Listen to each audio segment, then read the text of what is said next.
Ready Player One may be the most vacuous movie I've seen in years.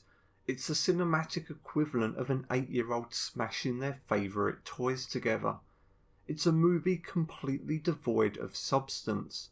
The plot is paper thin, the characters are shallow, the world is poorly constructed, and the action is lame. The best thing I can say about Ready Player One is that the pop culture references aren't as obnoxious as I feared.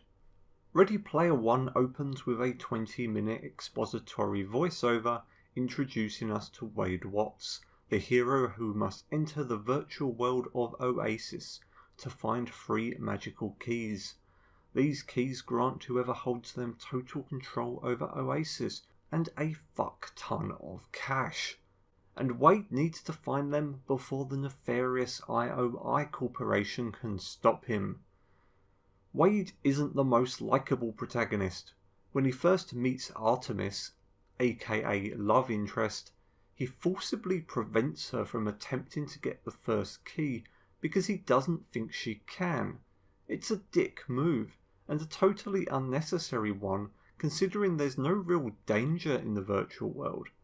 She can't actually be hurt or killed, so why not let her try?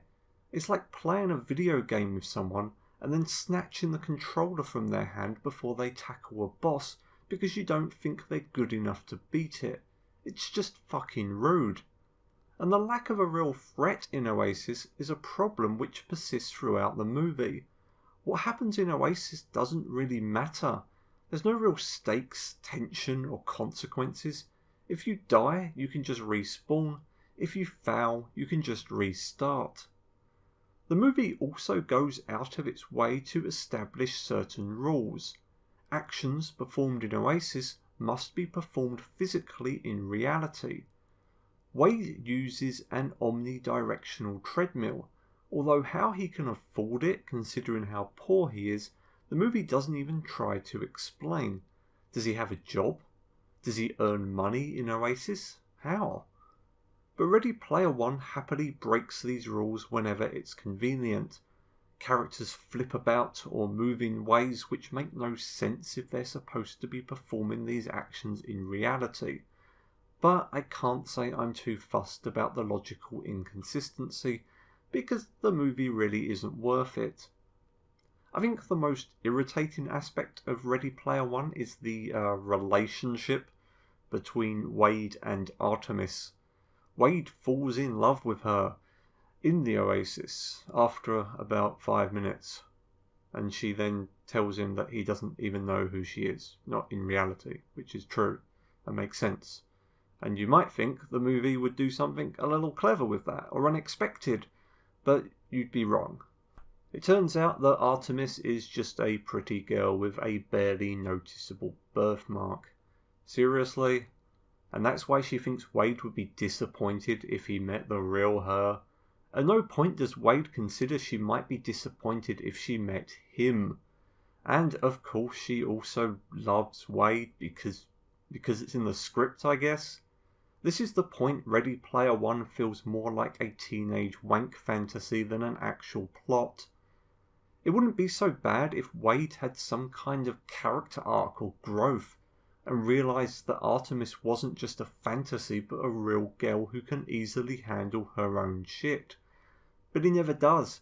Hell, even at the climax he shoots her avatar because he doesn't trust that she's capable of looking after herself. Actually, the most irritating part of Ready Player One is the ending.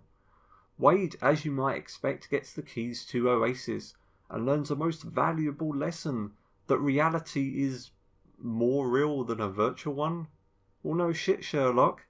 He then decides that he's going to switch off Oasis for a couple of days each week to force people to experience reality. But the whole point of the movie was to prevent the IOI Corporation from gaining control of Oasis and keeping it free and open for everyone. By deciding you're just going to prevent people from using it on whatever days you feel like, isn't that just as fucking bad? What if people work the rest of the week and only get to play Oasis on the days he's decided they should experience reality? Fuck those people, I guess. It's not like people can live in Oasis. They need to eat, they need to work.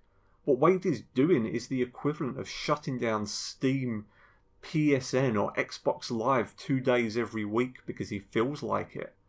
You want to chill out after work and play some games? Well, not today, arsehole. You need to go out and experience the real world. Well, maybe they already have and they just want to relax in their own time, not when Wade decides they can. But I guess it's an easy position to take when you're a billionaire and can do whatever the fuck you want. But does Wade forget where he began? Living in a dingy shack? What about all those other poor sods still living in dingy shacks? What are they supposed to do on the days Wade turns off Oasis? Sit around being miserable in their own filth?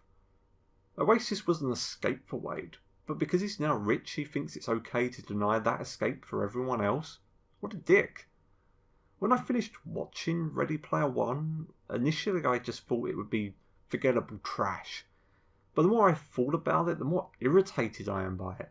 The references aren't as annoying as I thought they'd be based on the trailer. They're mostly just background candy, and they're not really relevant to the plot, because that's all they are, things you know. They're not used in any kind of clever or interesting way. They're just there to be recognised. Overall, Ready Player One is a shallow, forgettable, empty and meaningless movie with nothing interesting to say. Help us save the Oasis.